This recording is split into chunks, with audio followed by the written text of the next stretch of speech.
At 20, Ilara had already lost her childhood to a series of worn-out welcome mats, and her last dollar to a piece of bread so stale it scraped the roof of her mouth.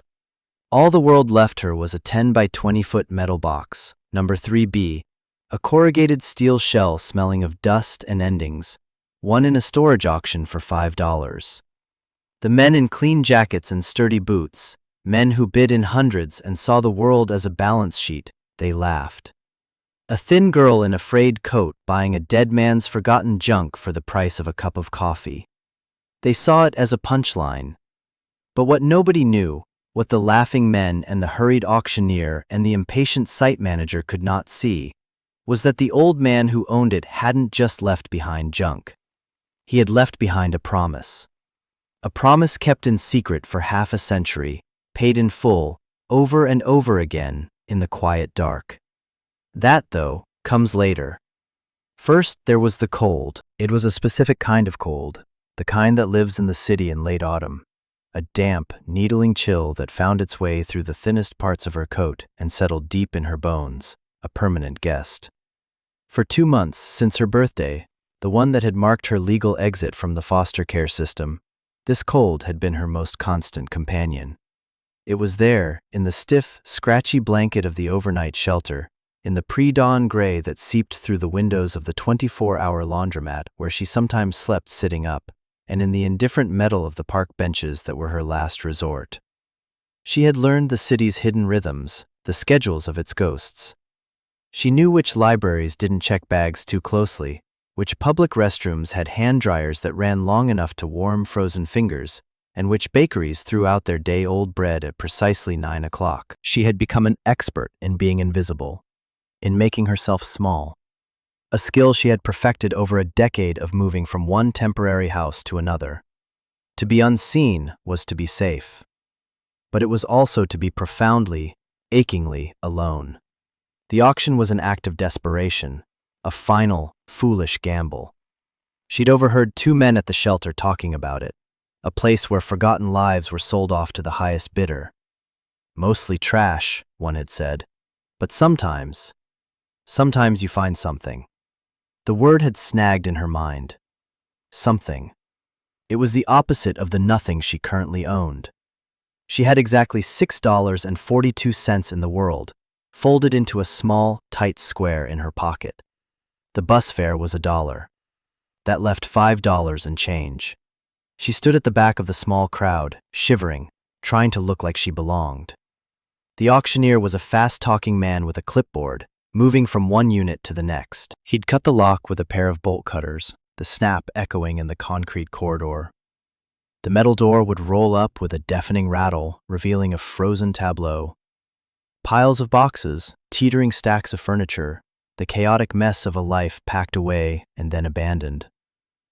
The bidders, mostly the same group of gruff, professional men, would peer in from a distance, flashlights cutting through the gloom, and then the bidding would start and end in a matter of seconds. Most units went for a few $100s. Ilara just watched, her heart a cold stone in her chest. This was a mistake. Then they came to 3B. The lock snapped, the door rattled up, the crowd peered inside. A collective sigh of disappointment. It was not promising. Just visible in the dim light were piles of raw lumber, old tarps draped over shapeless mounds, and a few rusty hand tools hanging from a pegboard. It smelled of sawdust and something else, something sharp and clean, like turpentine. "What a load of junk," one of the men muttered, turning away. "Firewood," another agreed. The auctioneer, sensing a dud, wanted to move on. "All right, folks, what am I bid for the contents of Unit 3B? Who'll start me at 50? $50 for the lot." Silence. The men were already walking toward the next unit. 20? The auctioneer pleaded. "Give me 20. You gotta haul it all, folks, but there's some good wood in there." More silence. Ilara felt a strange pull. It was the smell. It reminded her of the one foster father she'd had who fixed things, a quiet man who'd let her watch him work in his garage, the scent of cut pine a rare and comforting memory. $5, she said. Her voice was so quiet it was almost lost in the cavernous space. The auctioneer squinted, looking for the source of the sound. He saw her, a slip of a girl huddled in the back. A flicker of pity, or perhaps just expediency, crossed his face. "I have $5. Going once?" He looked at the other men. They just shook their heads, some with smirks on their faces. "Going twice?" He didn't even wait. "Sold! For $5 to the young lady in the back. See the manager, George, in the office to pay up and get your key. You've got 48 hours to clear it out." 48 hours. The door rattled back down, a final, metallic thud. The crowd moved on. Alara stood frozen for a moment, the laughter of the men echoing in her ears. She had just spent almost everything she had on a pile of what the world agreed was worthless. She felt the familiar, hot sting of shame behind her eyes. But as she walked toward the small, cramped office to pay her $5, a different feeling began to bloom beneath the fear. It was a feeling she hadn't had in a long, long time. She owned something. A metal box full of a dead man's secrets. It wasn't a home, not yet. But it was a start. She handed the $5 bill to the manager, a weary-looking man named George, with tired eyes and a stained shirt. He barely looked at her. He just took the money, dropped a heavy-duty padlock and a key on the counter, and repeated the auctioneer's warning. 48 hours, then the lock gets cut and the contents are forfeit. We're clearing this row for the new owner. His voice was flat, devoid of interest. He was a man just doing his job, a cog in a machine she didn't understand. Alara just nodded, her fingers closing around the cold metal of the key. It felt impossibly heavy in her hand, the weight of a place, a possession. For the first time in months, she had a key to a door that she, and only she, could open. She walked back to Unit 3B, the sound of her own footsteps the only noise in the long, silent corridor. The laughter of the men had faded. The cold was still there, but it felt a little less sharp now, a little farther away. She stood before the blank, corrugated door, took a breath, and slid the key into the new lock. The days before the auction had taken on a shapeless, gray quality, a smear of hunger and cold, and the constant, low-grade hum of anxiety. Alara had learned to measure time not in hours, but in moments of small grace. The warmth of a steam grate on a frozen morning, the unexpected discovery of a half-full bag of chips in a trash can, the kindness of a librarian who looked the other way when she dozed off in a quiet corner of the history section. These were the things that kept her going. The foster system had been a revolving door of strangers' houses, each with its own set of unspoken rules and invisible tripwires. She had learned to be a ghost in other people's lives, to leave no trace, to ask for nothing. The final home had been the best, or at least the least bad. A couple, the Millers, who were tired but not unkind. But they were getting old, and the money was gone. And when Alara turned 20, the state checks stopped coming. There was a brief, awkward conversation over dinner, a cake with too sweet frosting, and then a suitcase packed with the few clothes she owned. They were sorry. They wished her well. The door had closed behind her with a soft, final click. Now her world had shrunk to the size of her worn-out backpack. Inside was a book, a toothbrush, and a small, smooth stone she'd found on the shore of a lake during a rare foster family vacation years ago. It was the only beautiful thing she possessed. She spent her nights trying to stay warm and her days trying to stay busy, walking endlessly through the city streets, a spectator to a life that did not include her. It was on one of these walks that she first passed the diner. It was called Maeve's Place, a small, brightly lit beacon on a dingy street corner. Through the window, she could see people sitting in cozy booths, steam rising from thick ceramic mugs. The smell of coffee and frying bacon was a physical torment. She never went in, she couldn't afford to. But she would often pause outside, just for a moment, soaking in the second-hand warmth. The woman behind the counter was always there, a sturdy figure with a cloud of white hair pinned up and a no-nonsense look on her face. This was Maeve. Alara didn't know her name then, of course. She was just the keeper of that warm, fragrant place. The decision to go to the storage auction was born of a particular kind of desperation that sets in when the last of your hope begins to fray. The shelter had been full the night before, and she had spent the hours from midnight to dawn huddled in a bus station, pretending to wait for a bus that would never arrive. A security guard had finally told her to move along, his voice not unkind, but firm. The sun had risen on a world that felt entirely closed to her. The men's conversation about the auction had been a tiny splinter of light in the gloom, an opportunity, however slim, to change her circumstances with a single, decisive act. She had followed the crumpled flyer one of them had left behind to a part of town she'd never seen, an industrial wasteland of warehouses and chain-link fences. The storage facility, Secure Self-Storage, was a sprawling complex of identical metal buildings, rows upon rows of them, like a strange, silent suburb. When she'd made her $5 bid, it was less a conscious choice and more an instinct, a reflex. She saw the other men's contempt for the unit, their dismissal of it as worthless, and something in her identified with it. The overlooked, the discarded. It felt like her. After George, the manager, had given her the key, she stood before the door of Unit 3B for a long time. The reality of her purchase began to sink in. She had 48 hours to empty it. But where would she empty it to? She had nowhere to go. The unit itself was the only space she had. She slid the heavy bolt, lifted the rattling door, and stepped inside. The air was thick with the scent she'd noticed from the corridor, but stronger now. It was the clean, resinous smell of pine and cedar, mixed with the metallic tang of oil and the faint, dusty perfume of time. It wasn't an unpleasant smell. It was the smell of work. The space was larger than she'd expected and packed to the ceiling. Stacks of raw lumber, mostly pine and oak, and what looked like cherry, leaned against one wall. A heavy workbench stood against the other, its surface scarred with cuts and stained with varnish. Above it, hand tools hung in neat, orderly rows, saws and chisels, hammers and planes, each in its designated place. The center of the unit was a jumble of shapes hidden under gray, dusty tarps. It was a mess, but it was an organized mess. This was not the hoard of a madman. It was the workshop of a craftsman. She ran her hand over the surface of the workbench. It was worn smooth in places from years of use. She touched the handle of a small hand plane.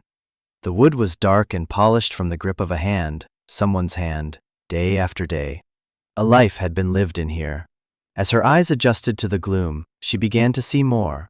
Boxes of nails and screws, jars of stain, cans of varnish. Everything was old, but everything was cared for. This wasn't junk. This was the raw material of creation. A deep wave of exhaustion washed over her. She was safe, for now. She was out of the cold. The door was locked. She pulled one of the heavy tarps off a pile. Underneath was not furniture, but more wood, this time in smaller, neatly cut blocks. She cleared a small space on the floor, pulled the tarp over herself, and lay down on the cold concrete. The smell of sawdust was all around her. It was better than the smell of bleach and despair at the shelter. She closed her eyes. For the first time in 63 days, she was not in a public space. She was in her space. It was a metal box full of a dead man's wood, but it was hers. And as she drifted off to sleep, a single, clear thought surfaced through the fog of her weariness. She needed to know his name. The man who had spent his life in here. The man whose legacy she had just purchased for $5. But that would have to wait. For now, there was only sleep, deep and dreamless, in the quiet, sawdust-scented dark. Before Alara, before the auction, before the laughter of the men in clean jackets, there was Silas. Silas Blackwood. To the few people in the neighborhood who knew him at all, he was just the old man from the end of the block. A recluse. He lived in a small, tidy bungalow that he'd inherited from his parents, a house that seemed to shrink a little more each year behind an overgrown hedge of lilacs. He was a tall, stooped man who moved with a slow, deliberate grace, as if he were constantly measuring his steps. He wore the same thing every day: gray work pants, a blue chambray shirt, and sturdy boots, even in the summer. His face was a roadmap of wrinkles, and he rarely spoke. When he did, his voice was a low rumble, like stones shifting underwater. Most people gave him a wide berth. They saw a hermit, a strange old man lost in his own world. They were not entirely wrong, but they were not entirely right either. Maeve, from the diner, knew a little more. Silas had been coming into her place for 30 years. He always took the same booth, the one in the back corner by the window. He always ordered the same thing, black coffee and a bowl of oatmeal. He would sit for exactly 1 hour, nursing the coffee, looking out the window, his large, gnarled hands resting on the table. His hands were a testament to his life. The knuckles were swollen, the fingers thick and calloused, with a fine, permanent layer of sawdust ground into the creases. They were the hands of a man who worked with wood. He wasn't unfriendly, Maeve would tell Alara later, wiping down the counter with a damp cloth. He was just quiet, like he'd used up all his words a long time ago. Once a week, on Tuesdays, he would come in and pay for his whole week's worth of oatmeal and coffee in cash. He'd also buy a newspaper, which he would fold carefully and tuck under his arm. He never read it in the diner. Maeve had tried to talk to him in the beginning. She'd ask about the weather or comment on a headline. He would just nod, a small, polite dip of his chin, his eyes distant. After a while, she learned to just bring him his coffee and leave him be. She saw it not as rudeness, but as a kind of deep, abiding sorrow he carried around with him like a coat. Only once had she seen him smile. A young couple had come in with a baby, a little girl who couldn't have been more than 2. The baby had dropped her pacifier, and it had rolled under Silas's table. The father started to apologize, to get up, but Silas had already bent down with that slow, creaking grace and retrieved it. He'd held it for a moment before handing it back, and as he looked at the little girl's face, a flicker of something soft and bright had moved across his own. It was a ghost of a smile, there and gone in an instant, but Maeve had seen it. It was the only crack she ever saw in his formidable wall of solitude. What the neighborhood didn't know, what even Maeve only suspected, was where Silas went every day after he left her diner. He would walk the 12 blocks to the secure self-storage facility, let himself into Unit 3B, and disappear for the rest of the day.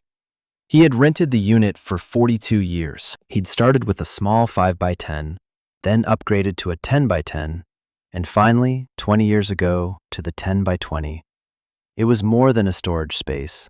It was his sanctuary. It was his workshop. It was the place he kept his heart. Silas had once had a life outside that metal box, a wife, Eleanor, who had his same quiet eyes, a daughter, Lily, who had her mother's smile. He had been a carpenter, a good one, building houses and cabinets, his hands always sure and steady. But Lily had been born with a heart that was not built to last. She'd spent most of her 5 years in and out of the children's hospital, a small, brave soul in a world of beeping machines and hushed voices. Silas had started carving then. Small things, at first. A little wooden bird, smooth and light, to fit in her palm. A fat, happy-looking bear, a family of ducks. He carved them at her bedside, the rhythmic scrape of his knife a counterpoint to the hum of the machines. The toys were the only thing that made her smile in those last few weeks. After she was gone, and after Eleanor followed her a year later, her own heart broken, the silence in the house became unbearable. So Silas had packed up his tools and moved his work into the anonymity of the storage unit. He kept building, but he wasn't building houses anymore. He was building toys. Hundreds of them, thousands. It was the only thing that quieted the grief. It was the only way he knew how to pray. He sold a few pieces, intricate puzzle boxes and ornate chess sets, to a specialty shop in the city. He lived on almost nothing, and the rest of the money, every last cent, went into an envelope he would mail once a year to the children's hospital, always anonymously. The note inside just said, "For the children." The toys, the best ones, he packed away in wooden crates he built himself, each one a perfect, smooth container for his quiet acts of love. He didn't know why he was saving them. He just knew they weren't for selling. Some things, he used to tell himself, his hands moving over a block of pine, some things weren't for selling, they were for holding. And so the collection grew, in the dark, in the quiet, a secret forest of wooden creatures, waiting for a purpose he couldn't yet name. He was just the keeper. He was just the carver. His life became a simple, monastic rhythm, the diner, the workshop, the walk home. He was a ghost in his own life, a man out of time. And then, one Tuesday, he didn't show up at Maeve's. She'd kept his coffee warm for an hour, then two. She felt a knot of worry tighten in her stomach. He had never, in 30 years, missed a Tuesday. He had died in his sleep, the paramedics said. A peaceful end for a quiet man. His heart had simply stopped. The house was sold to pay for his meager funeral. His distant relatives, a niece and nephew he hadn't seen in 50 years, were notified. They were the ones who arranged for the storage unit to be auctioned off. They didn't even look inside. The manager, George, had told them it was just a bunch of old wood and tools. They had signed the papers without a second thought, eager to be done with the business of a man they never knew. And so the life's work of Silas Blackwood, a legacy of quiet devotion built over 4 decades, was put up for sale. Its value, according to the world, was $5. The wrong had been set in motion long before the auctioneer's gavel fell. It began with a man named Vance. Arthur Vance was a man who saw the world not as a place of stories and people, but as a grid of opportunities. He was a developer, and his currency was concrete and glass. He dressed in expensive suits that never seemed to wrinkle and drove a car that hummed with quiet power. He had recently acquired the land on which the secure self-storage facility stood, along with 2 adjacent lots. His vision was not of metal sheds and forgotten belongings, but of gleaming condominium towers with river views and concierge service. The storage facility was a relic, an eyesore, a temporary problem to be swept away. Vance had visited the facility a week before the auction. He'd walked the corridors with George, the manager, his polished shoes clicking on the concrete. He didn't see the small dramas playing out behind each door. He saw only square footage and demolition costs. "This is a gold mine, George," he'd said, clapping the manager on the shoulder. "But first, we have to clear out the junk." He'd reviewed the list of delinquent accounts, the ones slated for auction. Unit 3B was at the top of the list. The rent hadn't been paid in 2 months, since the old man, Blackwood, had died. Vance had glanced at the manager's notes. Contents: lumber, tools, misc boxes. He'd scoffed. "Perfect. We'll auction it for pennies, and the buyer will have the privilege of paying to haul our garbage away." This was his strategy: undervalue, expedite, and erase. He put pressure on George. He wanted the entire row of delinquent units cleared by the end of the week. No extensions, no exceptions. George, who had worked at the facility for 15 years and was 2 years from a meager retirement, felt the squeeze. He had a wife with medical bills and a mortgage that was always looming. Vance was his new boss, the man who signed his paychecks. So he'd nodded, a sick feeling in the pit of his stomach. He'd known Silas. He'd seen the old man come and go, always with a polite nod. He'd seen the sawdust on his clothes. He knew the unit wasn't just junk. It was the old man's whole life. But fear was a more powerful motivator than sentiment. So George had agreed. He would enforce the 48-hour rule, without mercy. When Alara won the bid, Vance had been watching from his car at the edge of the parking lot. He saw her, a girl who looked like a strong wind could blow her away, hand over a crumpled bill. He had laughed out loud. It was perfect. A homeless kid, he'd guessed, who would probably just abandon the unit, leaving him to clear it anyway. Or maybe she'd try to live in it. Either way, she was not a problem he couldn't solve.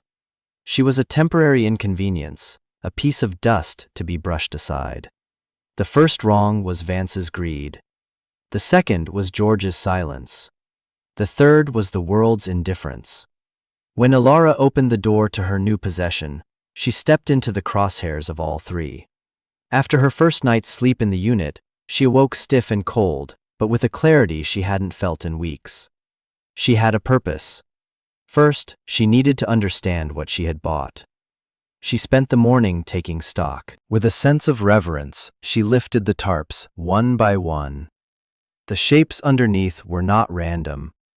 They were stacks of wood, sorted by type and size. There were blocks of blonde pine, slabs of reddish cherry, and planks of oak with their distinctive wavy grain. It was a fortune, she realized, but a fortune of a specific kind. To a woodworker, this was a treasure trove. To a man like Vance, it was a pile of firewood. She explored the workbench, running her fingers over the tools. Each one was clean, oiled, and sharp. The chisels were arranged in a leather roll, their edges honed to a gleam. The saws were rust-free. This was the equipment of a master. A man who respected his tools as much as his craft. Then she found the first crate. It was set apart from the others, tucked behind the workbench. It was made of simple pine, but the joints were perfect, seamless. It was nailed shut. As she looked at it, she noticed something small resting on top, half hidden in the dust. She picked it up. It was a bird, carved from a single piece of pale wood. It was no bigger than her thumb, but it was perfect. The wings were slightly swept back, the head cocked as if listening. It was so smooth it felt like a river stone, warm and alive in her hand. She closed her fingers around it, a feeling of connection passing through her. This was not just an object, it was a message. She didn't have a hammer, but she found a heavy-duty pry bar among the tools. With some effort, she worked the tip under the lid of the crate and pulled. The nails screeched in protest, and then the lid gave way with a splintering groan. She lifted it off and peered inside. Her breath caught in her throat. The crate was filled to the brim, packed carefully in wood shavings, with dozens of carved wooden animals. There were bears and rabbits, foxes and deer, each one as exquisitely detailed as the little bird in her pocket. They were not toys in the modern sense, not brightly painted plastic things. They were small, silent works of art. Each one had a personality, a sense of life and movement. A fox seemed to be trotting, its tail a bushy plume. A bear sat on its haunches, its head tilted quizzically. She lifted one out, a small fawn with delicate, spindly legs. It was so light, so perfectly balanced. Beneath the top layer of animals, she found something else. A book. It was a thick, leather-bound ledger, the kind accountants used to use. She lifted it out. It was heavy. On the cover, in faded gold leaf, were two words: the work. She sat down on the cold concrete floor, the open crate beside her, the smell of wood shavings in the air. She opened the ledger. The first page was dated 42 years ago. The handwriting was neat, precise, the script of a draftsman. The entry was simple. 1 robin, pine, for Lily. The next entry, a few days later. 1 bear, oak, for Lily. Page after page, the entries continued, a meticulous record of creation. Then the entries stopped. There was a gap of a year. When they started again, the handwriting was the same, but the notes changed. 24, 24, assorted animals, pine and oak. And next to it, another entry. Donation, Children's Hospital Ward 4B, $200. Ilara turned the pages, her heart beginning to beat faster. The pattern continued, year after year, for 4 decades. On the left side of the ledger, a list of the toys he had carved. On the right, a record of a donation to the children's hospital. The amounts grew over the years. $200 became $500. 500 became 1,000. The last entry from the year before was for $5,000. It was a life's accounting.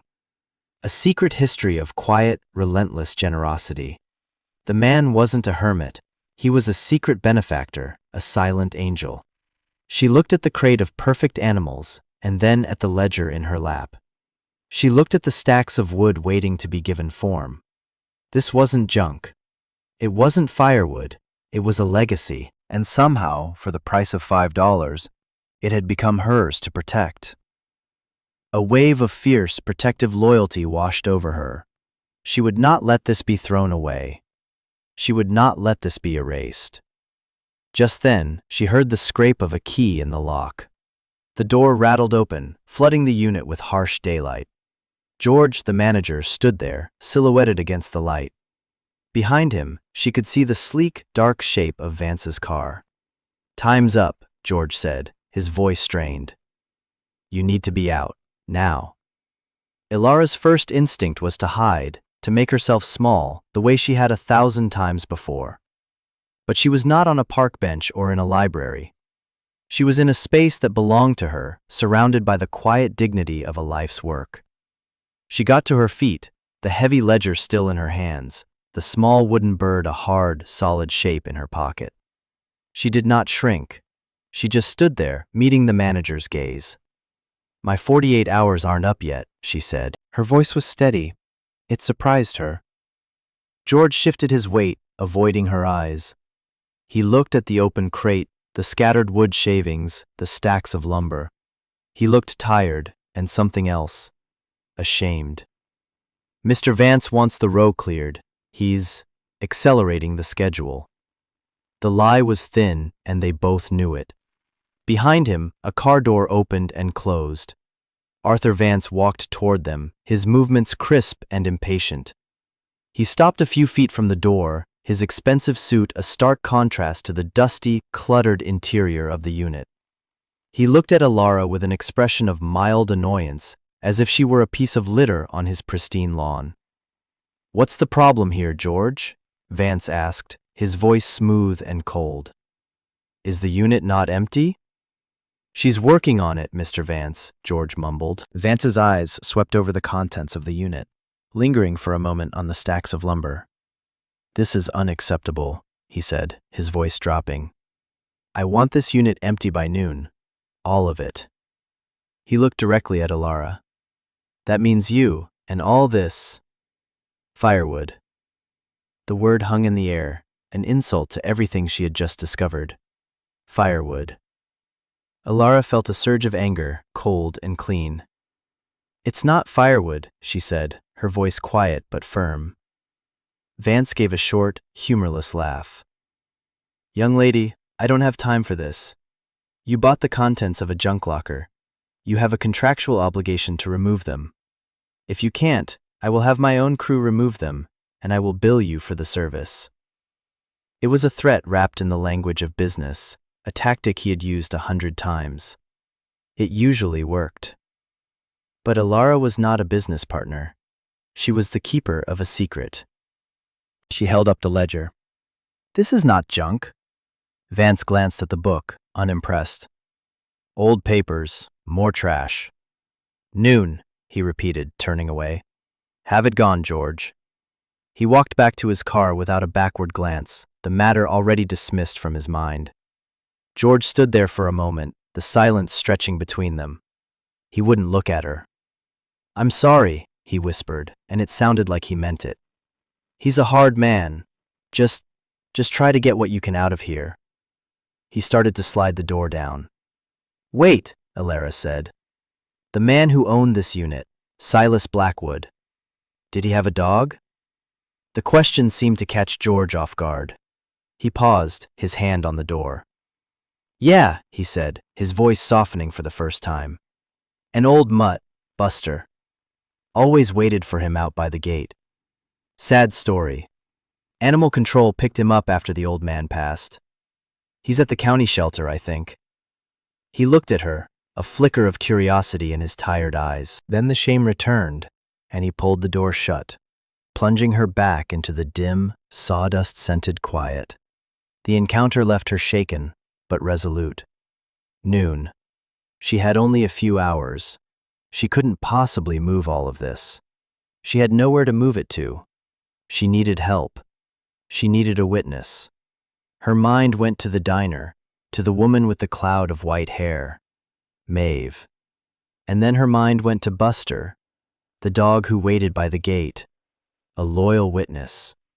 She looked at the $6.42 she'd had. 5 were gone. She had $1.42 left. It wasn't enough for a bus fare to the county shelter and back. She looked around the workshop.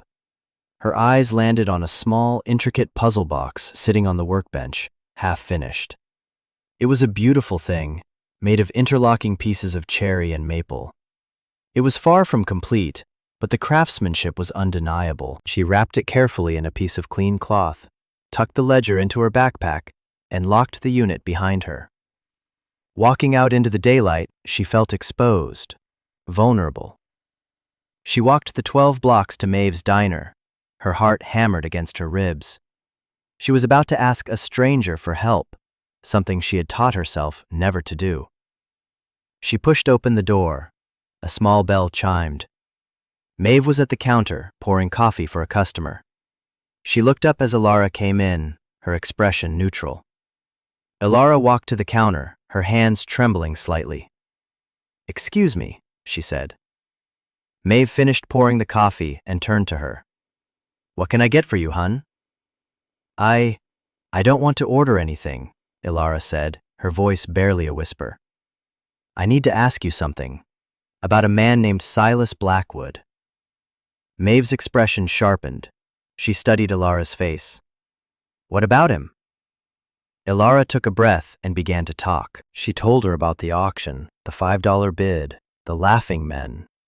She pulled the ledger from her backpack and laid it on the counter. She opened it to a page in the middle, showing the meticulous lists, the donations.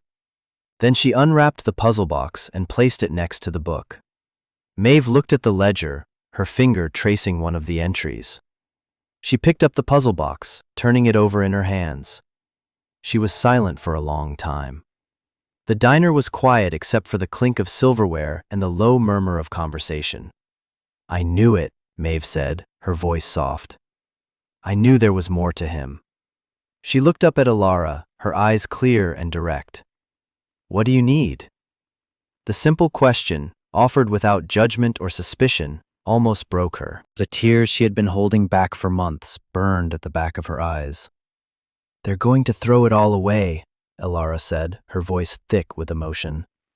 "A man named Vance. He's giving me until noon." Maeve's face hardened. "Vance," she said, the name tasting like something sour. "He's been sniffing around this neighborhood for months, buying up property, thinks he's a king." She looked at the clock on the wall. It was almost 10. "All right," she said, untying her apron. "Here's what we're going to do." She called over a young waitress. "Maria, watch the front. I have to step out." She turned back to Alara. "First, we get the dog." It wasn't a question, it was a statement of fact. Maeve took $20 from the register, grabbed her car keys from a hook, and led Alara out the door. For the second time that day, Alara found herself in the passenger seat of a car, a stranger at the wheel, driving toward an uncertain future. But this time, it did not feel like an abduction. It felt like a rescue. The county shelter was a low, cinder-block building that smelled of disinfectant and sorrow. The sound of barking was a constant, desperate chorus. Maeve strode in like she owned the place, Alara trailing in her wake. "We're here for a dog named Buster," Maeve announced to the young woman at the front desk. "Belonged to a Silas Blackwood." The woman typed into a computer. "Buster. Yes, we have him. He's on hold, but his time is up tomorrow. He's an older dog, not a lot of interest." Her voice was flat, weary from a long day of sad stories. She led them back to the kennels. The barking grew louder, a wave of sound that vibrated in Alara's chest. In the last kennel on the left, a gray-muzzled dog with soulful brown eyes lay on a thin blanket, his head on his paws. He wasn't barking, he just watched them approach, a deep sadness in his posture. He was a mix of something, shepherd or retriever, with a coat the color of a stormy sky. When he saw Ilara, he lifted his head. He did not wag his tail. He just watched her, a silent, knowing gaze. That's him. George had said he was an old mutt, but there was a quiet dignity about him. He looked like a dog who had been loved. Maeve paid the adoption fee without a word. As they led him out of the kennel, he walked with a slight limp, his old bones stiff. But as soon as they were outside in the fresh air, he seemed to straighten up. He nudged his head against Ilara's hand, a gesture of quiet gratitude. They drove back to the storage facility in Maeve's old, rattling station wagon, Buster sitting in the back, his head resting on the seat behind Ilara, his warm breath on her neck. When they pulled up, Vance's car was gone. But the threat of noon still hung in the air. It was 11:15. Ilara unlocked the unit, and Maeve helped her roll up the heavy door. Buster went in first. He walked into the center of the unit, his nose twitching, taking in the familiar smells of his master. He circled the space once, his claws clicking on the concrete. Then, he walked directly to the back of the unit, past the workbench, past the stacks of lumber, to a spot against the far wall. He lay down, his body pressed against a specific, unassuming stack of dusty crates. He let out a long, low sigh and put his head on his paws, his eyes fixed on Ilara. He was not moving. Maeve looked at the dog, then at the wall of crates. "Well," she said, "looks like he knows something we don't." But there was no time to investigate. They had to move. Maeve was a whirlwind of practical energy. "We can't move all of it," she said, her eyes scanning the packed space. "So we move what matters most." She pointed to the open crate of carved animals. "That first." And the ledger. They worked quickly, a silent, efficient team. Maeve's car, with the back seats folded down, became their getaway vehicle. They loaded the first crate, then went back for more. Ilara, guided by a frantic instinct, started opening other crates. Each one was the same, a treasure chest of wooden creatures, each one packed with care. They were heavy. The work was slow and grueling. They managed to load 4 of the largest crates into Maeve's car, along with the ledger and a box of the most valuable-looking hand tools. The station wagon's suspension groaned under the weight. It was almost noon. As Ilara heaved another box toward the door, she noticed it. The anomaly. Most of the unit was lined with the standard, corrugated steel walls of the facility. But the back wall, the one Buster was lying against, was different. It was a section about 10 feet wide, made of smooth, flat sheets of metal, not corrugated. It was also a slightly different color, less weathered, as if it had been installed more recently. And at the bottom, almost hidden by the stacks of crates, was a seam. It looked like a door, but there was no handle, no hinges, no lock. It was a blank, impassive surface. "Maeve," she said, her voice hushed. "Look at this." Maeve came and stood beside her. She ran her hand over the smooth metal. "That's not original," she said. "That's been added. It's a false wall." Buster, lying at their feet, thumped his tail once against the concrete, a soft, solid sound. He was guarding it. Whatever was back there, he knew it was the heart of the place. But there was no time. Just as Maeve was about to speak, they heard the rumble of a heavy truck pulling up outside. The door of the unit was suddenly blocked by 2 large men in work overalls. And behind them, smiling, was Arthur Vance. He looked at his watch. "Noon," he said, his voice dripping with false pleasantry. "Time's up. My crew will take it from here." He gestured to the men. "Clear it out. All of it. The landfill is waiting." The men started to move forward. Ilara stood in front of them, her body a thin, inadequate shield. Maeve stepped up beside her, her arms crossed. She was not a tall woman, but she seemed to take up an immense amount of space. "You'll do no such thing," Maeve said, her voice low and dangerous. Vance's smile tightened. "This is my property. The contents are now forfeit. Step aside, ladies." But Maeve did not move. And Alara, feeling the solid weight of the wooden bird in her pocket, did not move either. There was a standoff in the dusty, sunlit doorway of Unit 3B. The developer, the diner owner, the girl, and the two hired men. And in the back of the unit, a gray dog stood watch over a secret he could not speak. It was then that Alara remembered the ledger. She had tucked it back into her backpack, which was now sitting on the workbench. While Maeve held Vance's attention, Alara slipped back into the gloom. She fumbled for the backpack, her hands shaking. She had to show him. She had to make him understand. As she pulled the ledger out, a single, sealed envelope fell from between its pages. It was thick, cream-colored paper, yellowed with age. On the front, in the same neat, precise script, were 5 words. "To the one who finds this. If you have stayed with this story this far, stay a little longer, because what happens next is the part I have been waiting to tell you. This is the moment when a choice is made. The moment a legacy is either honored or erased. The moment a quiet man's life work is weighed against a rich man's ambition. And it all came down to a girl with nothing, a letter from the dead, and what was hidden behind a wall that wasn't supposed to be there." The air in the unit was thick with tension. Outside, Vance was arguing with Maeve, his voice rising in frustration. "I have a legal right. This is trespassing." Maeve's voice was lower, but just as firm. "This is a man's life, you fool, not a pile of garbage." Alara's fingers trembled as she held the envelope. "To the one who finds this." It was meant for her. She was the one who had found it. With a sense of sacred urgency, she tore it open. Inside was a single sheet of paper, folded twice. The handwriting was the same as in the ledger, but less rigid, more personal. It was a letter. It began without preamble. "If you are reading this, then I am gone, and you have found my work. I do not know who you are, but I know you must have a kind heart, or you would not have looked closely enough to find this. The world moves fast, and has little time for old things. Thank you for taking the time. My name is Silas. I was a carpenter once. Then I was a father. My daughter's name was Lily. She was a bright, beautiful light, and she was gone too soon. When she left, the world lost its color. I started carving to bring some of it back. It was the only way I could remember the shape of her smile.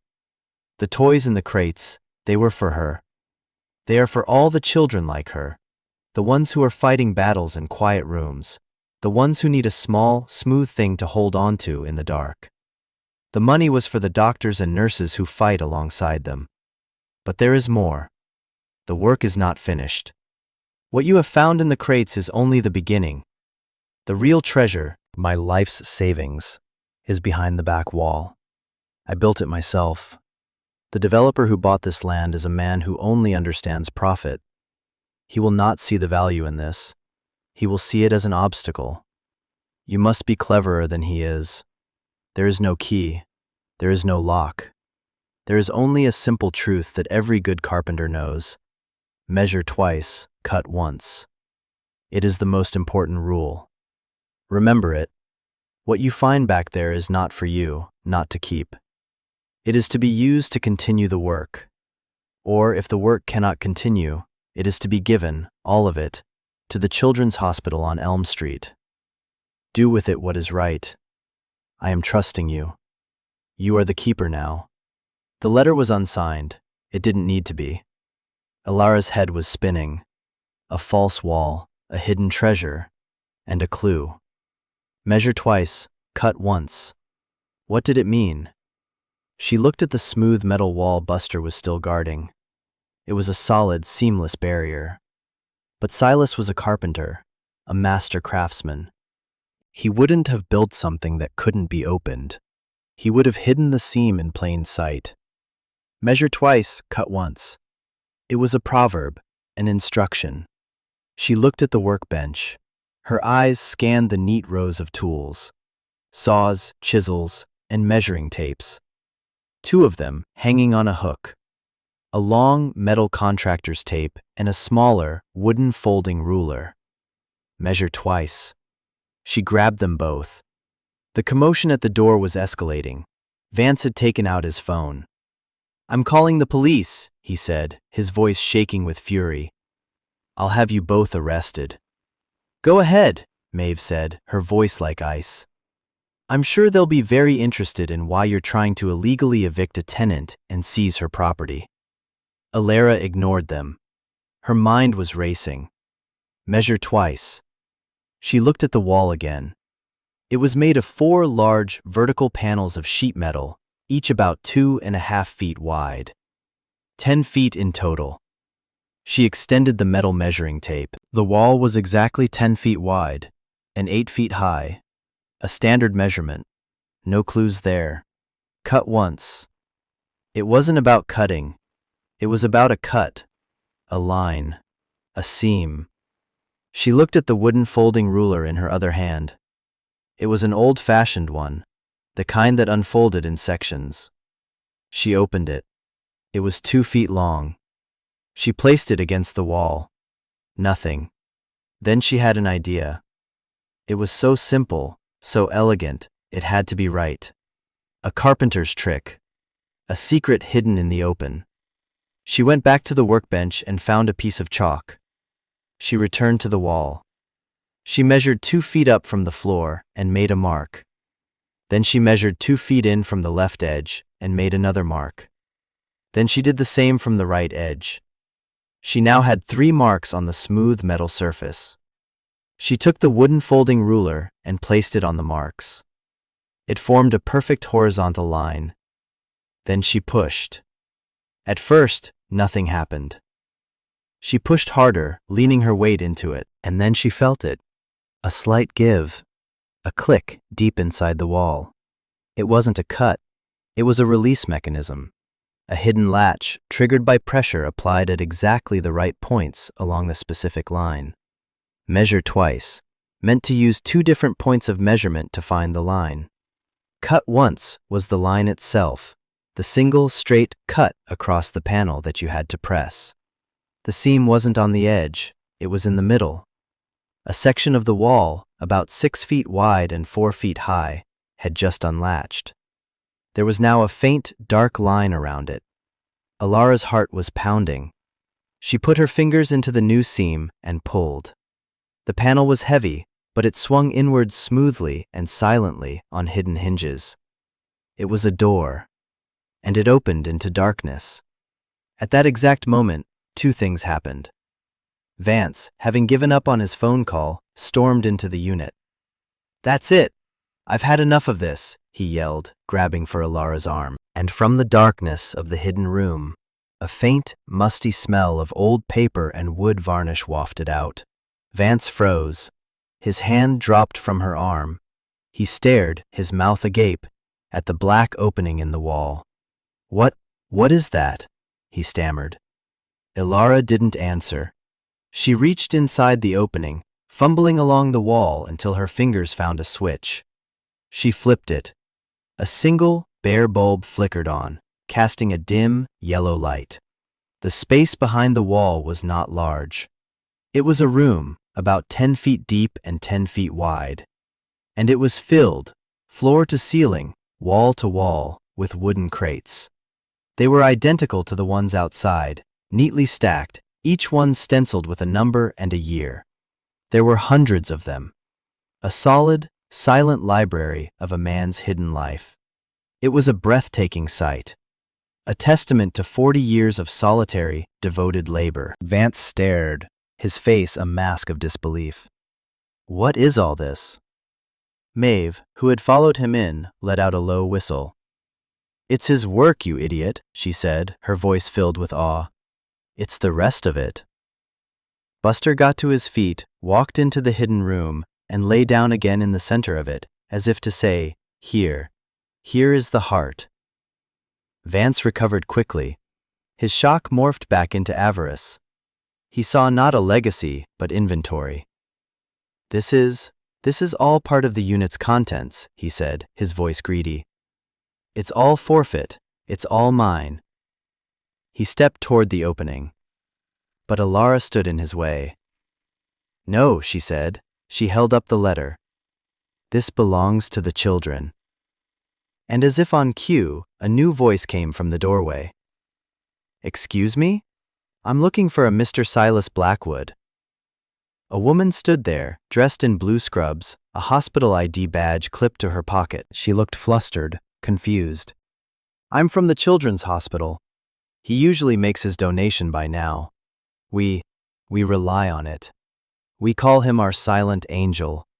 She peered past them into the unit, her eyes widening as she saw the open crates, the stacks of raw lumber, and the room beyond.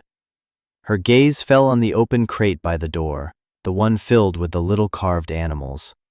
She walked over to it, her expression changing from confusion to stunned recognition. She reached in and picked up a small, carved owl. It is him, she whispered, her voice thick with emotion. I've seen these.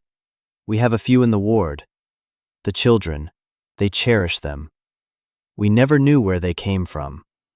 She looked up, her eyes shining with tears, and saw the hundreds of crates stacked in the hidden room. My God, she said, it's a lifetime. The public climax had arrived, not with a shout, but with a whisper. In the doorway of a dusty storage unit, the two sides of Silas's life, the secret work and the secret giving, had finally come together. Vance stood frozen, the word firewood now a bitter ashes in his mouth. He was a man who knew the price of everything and the value of nothing, and he had just been confronted with a fortune he was utterly incapable of understanding. He looked from the nurse to the crates to Alara, the girl he had dismissed as trash. And for the first time in his polished, privileged life, Arthur Vance was speechless. The nurse, whose name was Sarah, could not stop staring. She walked slowly into the hidden room, her hand trailing over the stenciled numbers on the crates. For years, she said, her voice hushed with wonder, we've received these anonymous donations, always in cash, always with a simple note. It paid for so much. A new ventilator one year, a parent's lounge another, art supplies, books, specialized therapy equipment. We just called him our silent angel. To think, all this time.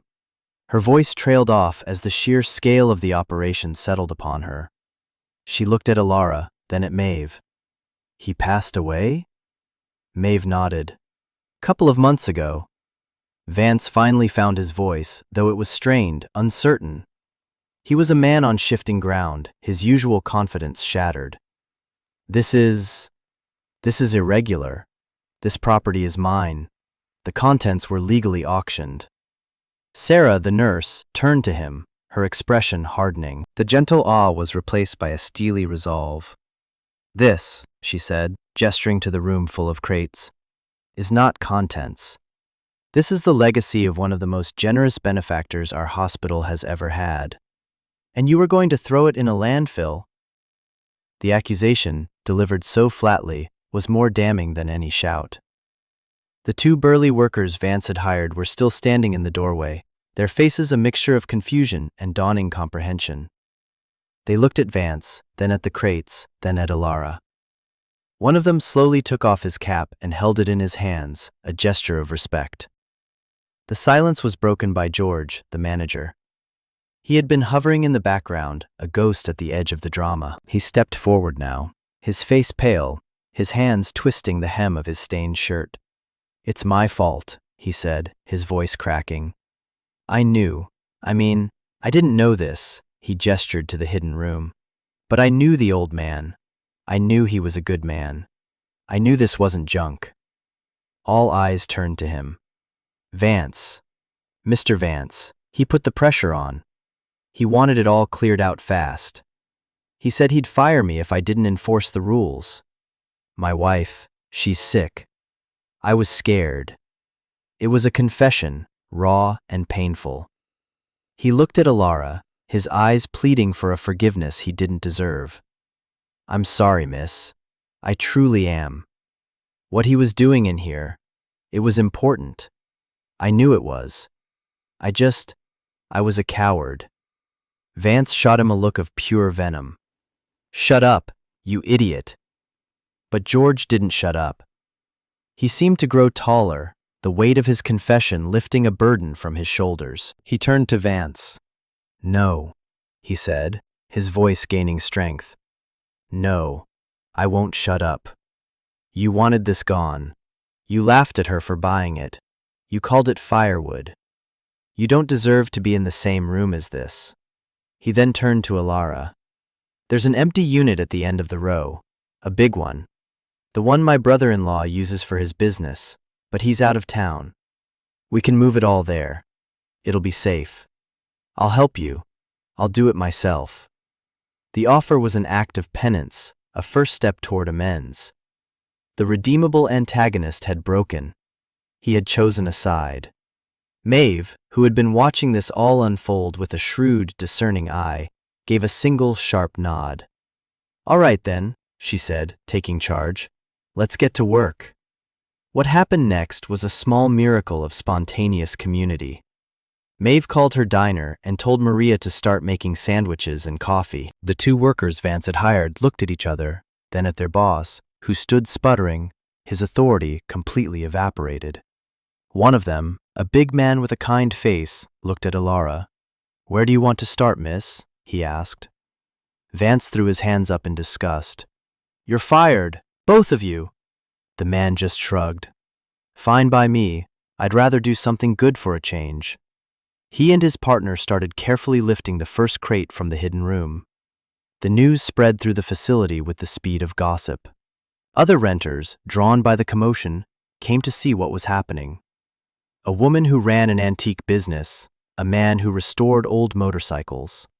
They heard the story in bits and pieces, from Maeve, from George, from the nurse.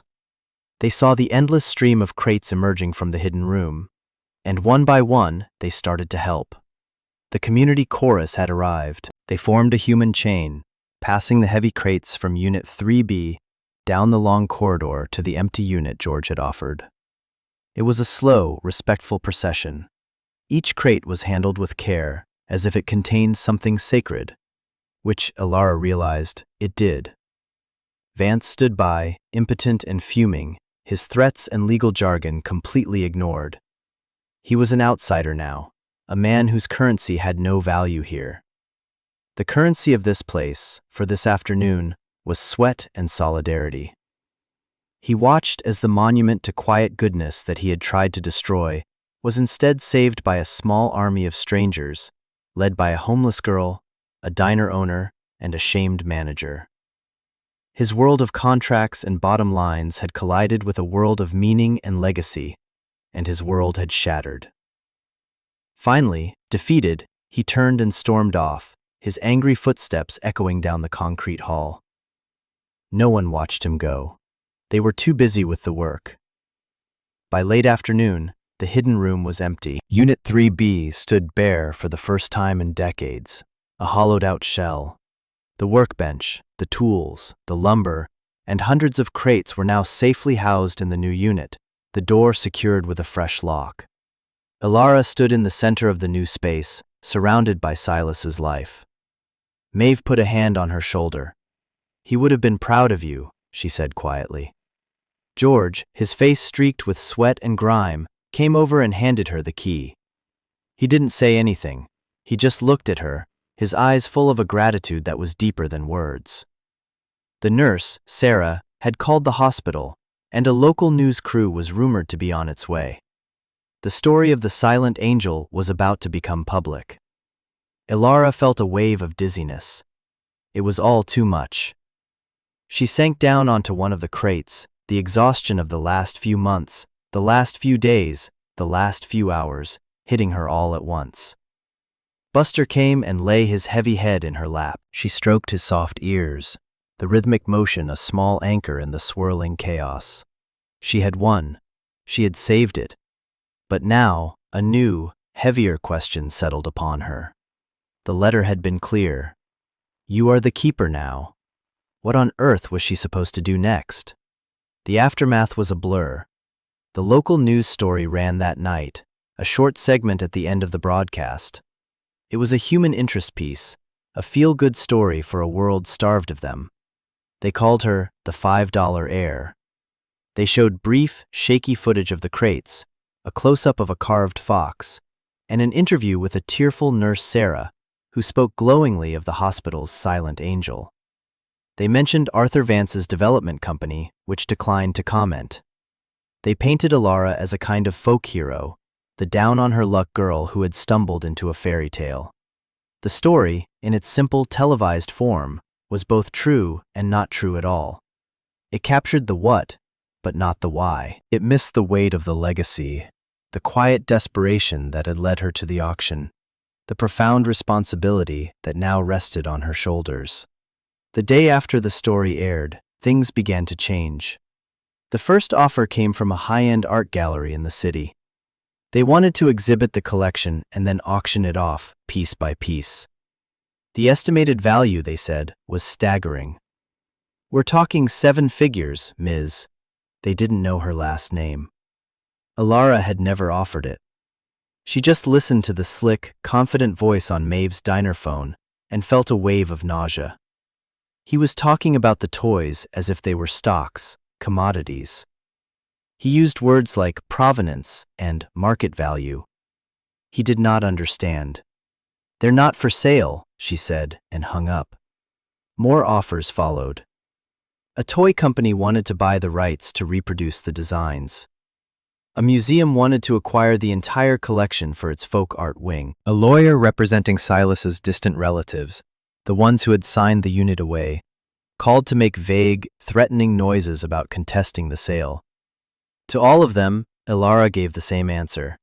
No. She did not want the money. She did not want the fame. To accept their offers would be to betray the spirit of the man who had created them. Silas hadn't carved for profit or for glory.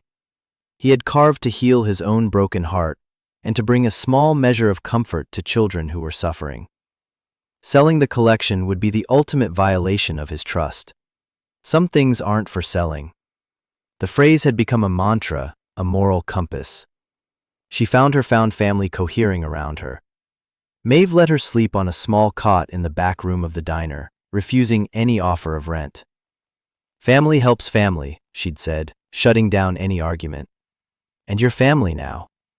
George, true to his word, became a quiet guardian. He waived the rent on the new, larger storage unit indefinitely. "It's the least I can do," he'd insisted. He'd show up some afternoons and just sit with Alara in the unit, not saying much, just being a quiet, steady presence. His atonement was not in words, but in quiet acts of service. He repaired the lock, installed a better light, and once brought her a thermos of hot soup his wife had made. Buster was her constant shadow, a warm, solid anchor in her new, bewildering life. He would lie on a pile of old blankets while she worked, his gentle snores a comforting rhythm in the vast, quiet space. The work. That was the question. Continue the work, Silas's letter had said. But how? She was not a woodcarver. She had never held a chisel in her life. She spent her days in the storage unit, not moving crates, but studying them. She would unpack them one by one, laying the hundreds, the thousands of animals out on the floor. She arranged them by type. A herd of deer, a parliament of owls, a skulk of foxes. The sheer volume was overwhelming. It was a life's work, a vast, silent population. As she handled them, she began to see the subtle progression of the craft. The earliest pieces, the ones for Lily, were simpler, more naive.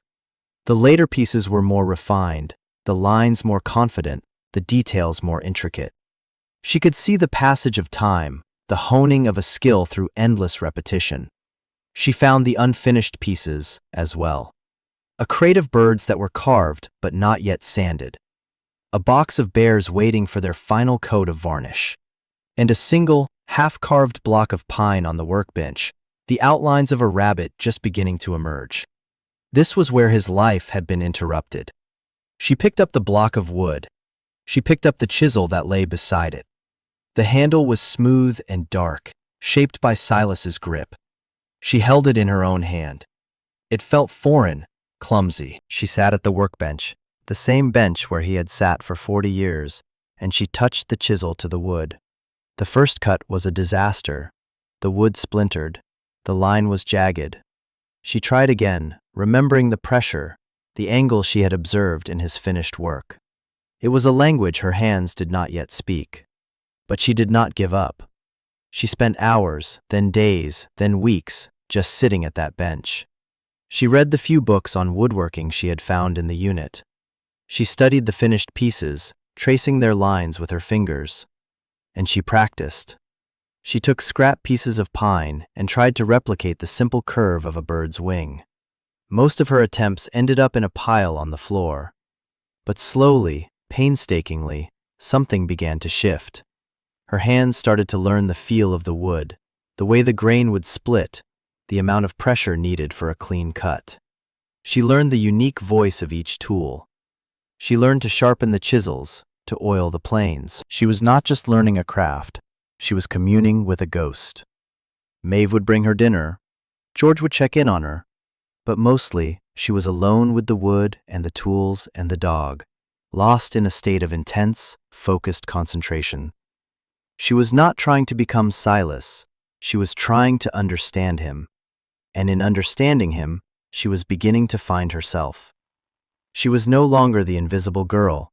She was a keeper, a student, a beginner.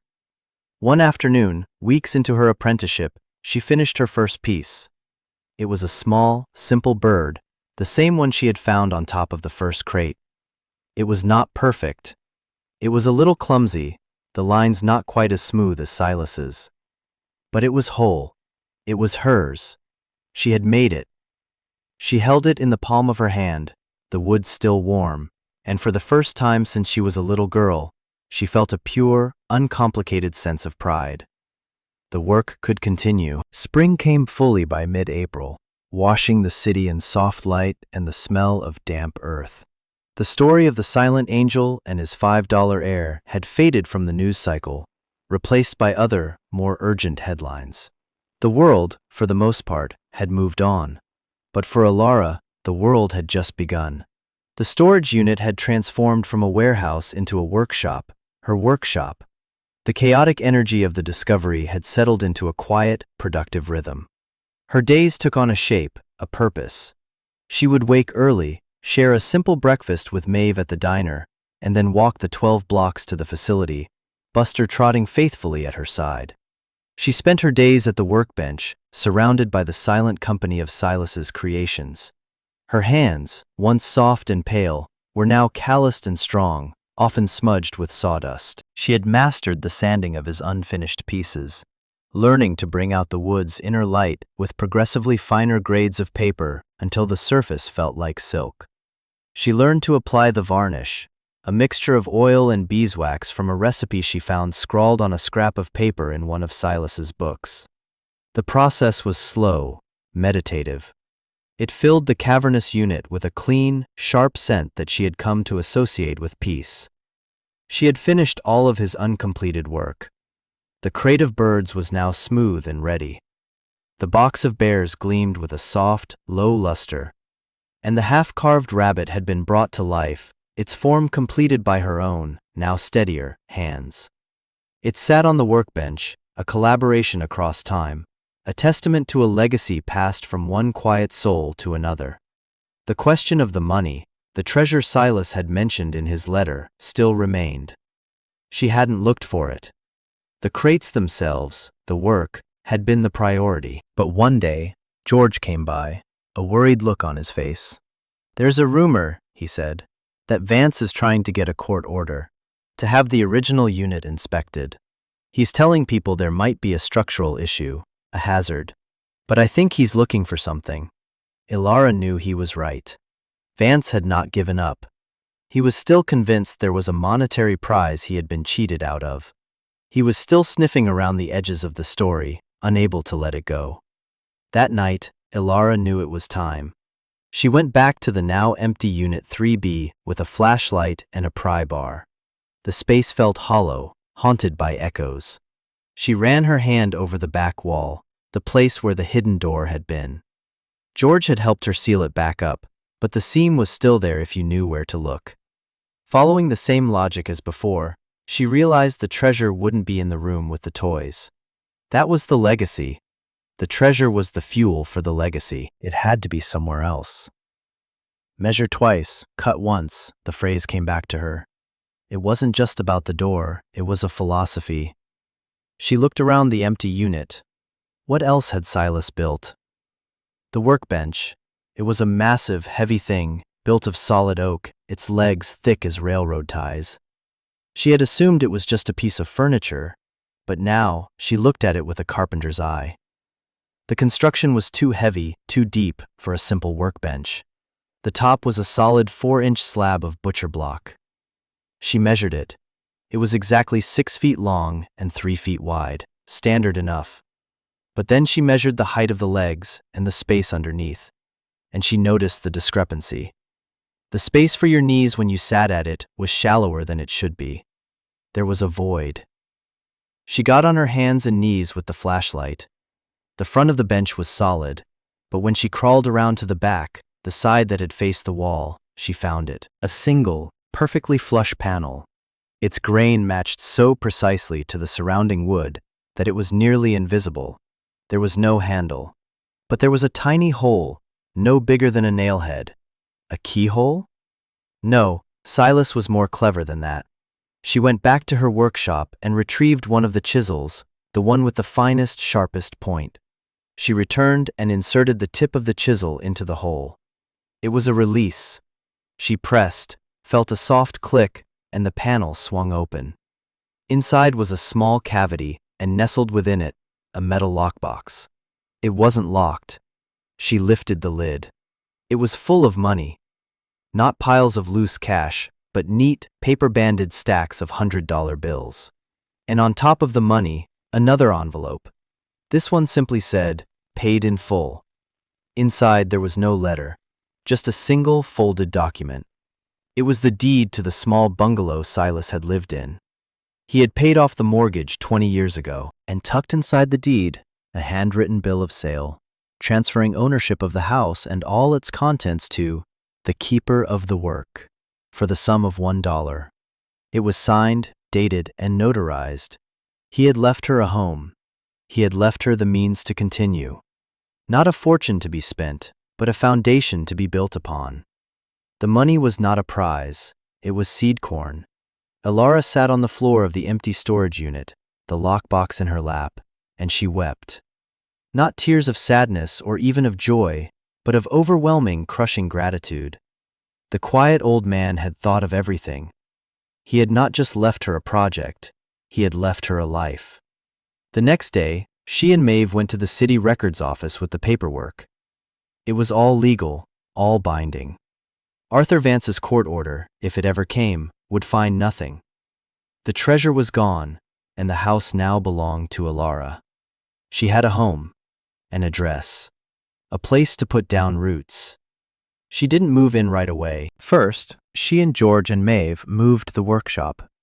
They rented a truck and transported the workbench, the tools, and a small portion of the raw lumber to the garage behind Silas's house. The rest of the crates, the vast library of finished toys, she decided to leave in the storage unit for now, under George's watchful eye. They were safer there together. The house was small, clean, and filled with a profound silence. It smelled of lemon polish and old books.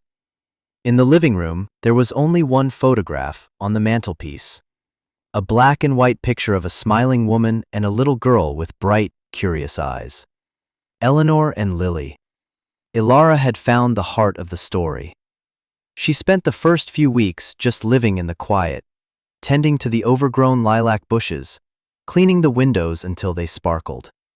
She set up the workshop in the garage, arranging the tools on the pegboard just as Silas had. Then, one sunny morning, she packed a single crate of the finished toys into the back of Maeve's station wagon. She drove to the Children's Hospital on Elm Street. She didn't call ahead, she just walked in, carrying the crate. She found Nurse Sarah in the middle of a chaotic, busy ward. When Sarah saw her and the crate, she broke into a wide, relieved smile. Ilara didn't stay long. She just left the toys, a new generation of silent, comforting friends for a new generation of children. As she was leaving, a young mother, her face etched with worry, stopped her in the hallway. "Are you the one?" she asked. "The one who brought the toys?" Ilara just nodded.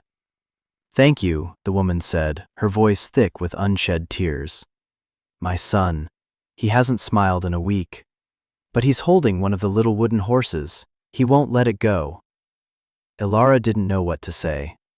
So she just nodded again, a lump forming in her throat, and walked away. The work had continued. The debt was still being paid. A year passed. The world turned, seasons changed, and the quiet life Ilara had inherited took root and blossomed.